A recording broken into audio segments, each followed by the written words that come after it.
Selamat datang di channel Pendidikan Al-Milhaq.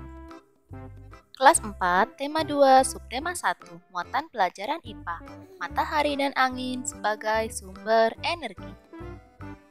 Energi matahari dalam kehidupan sehari-hari. Perhatikan sekumpulan petani yang sedang bekerja di lahan ini. Ternyata matahari selain bermanfaat bagi manusia, juga bermanfaat bagi alam dan tumbuhan. Apa saja ya manfaatnya? Mari kita simak pembahasannya dalam video berikut ini. Energi adalah kemampuan untuk melakukan kerja. Energi dihasilkan oleh sumber energi. Matahari merupakan salah satu sumber energi. Sumber energi terbesar di bumi adalah matahari. Matahari merupakan sumber energi panas dan cahaya. Selain itu, matahari merupakan sumber energi terbesar yang ada di bumi. Manfaat energi matahari bagi alam. Yang pertama, sebagai penerang alami bumi. Yang kedua, sebagai pusat tata surya. 3. Mengeringkan tanah. Yang keempat, mempertahankan suhu atmosfer di bumi. Dan yang kelima adalah membantu terjadinya siklus air. Kalian dapat menyimak siklus air pada gambar berikut. Selanjutnya, matahari bermanfaat bagi tumbuhan. Yang pertama, membantu proses fotosintesis. 2. Membantu pertumbuhan pada tanaman.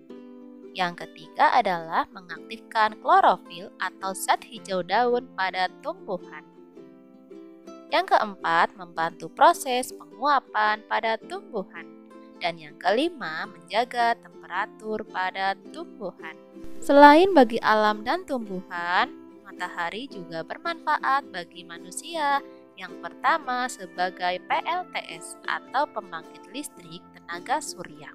Panas dan cahaya matahari akan diserap oleh alat bernama panel surya, kemudian akan diubah menjadi energi yang dapat menghasilkan listrik. Listrik tersebut dialirkan ke rumah-rumah dan perkantoran yang memerlukan energi. Yang kedua, matahari berperan sebagai pengering pakaian dan gabah pada petani. Yang ketiga, membantu petani garam untuk membuat garam. Yang keempat, matahari sumber vitamin D dengan mengubah provitamin D menjadi vitamin D. Selanjutnya, manfaat energi matahari bagi hewan. Yang pertama adalah menguatkan tulang. Yang kedua, mengering rambut dan bulu.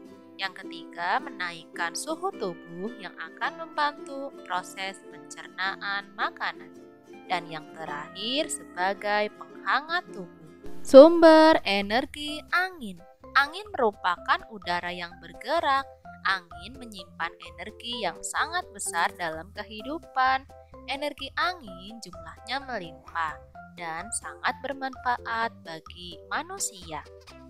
Apakah kalian pernah melihat sebuah kincir angin? Manfaat angin yang pertama adalah membantu proses penyerbukan pada tumbuhan. Beberapa tumbuhan harus dibantu proses penyerbukannya, contohnya seperti rumput teki. Yang kedua, pendorong kapal layar.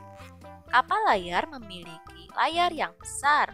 Tendangan layar berfungsi sebagai penahan penangkap hembusan angin.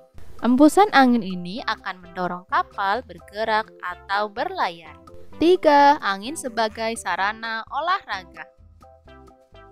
Olahraga yang memanfaatkan energi angin diantaranya para layang dan terjun payung. Angin menjadi sumber energi untuk mengangkat parasut yang akan terbang menggunakan para layang. Yang keempat, angin bermanfaat untuk menggerakkan kincir angin. Energi angin menjadi penggerak kincir. Kincir dihubungkan dengan pompa manual. Putaran kincir akan menghasilkan tarikan pompa yang akan menyedot air tanah. Negara Belanda merupakan negara yang memanfaatkan energi kincir angin untuk sumber energi.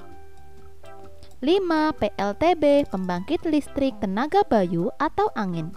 Hembusan angin akan memutar turbin dan generator. Putaran ini akan menghasilkan energi listrik.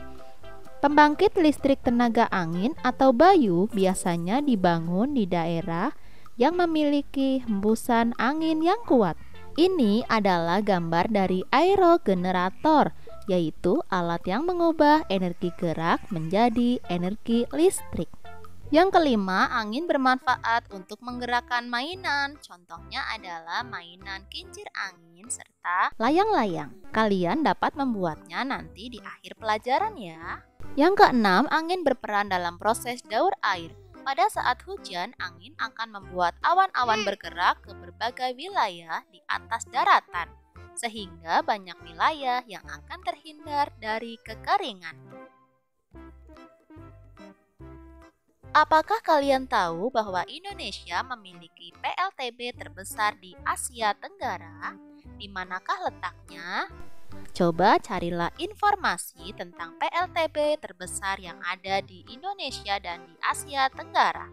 Tulis jawaban kalian di kolom komentar ya. Terima kasih sudah menyimak video ini. Sampai jumpa lagi. Dadah.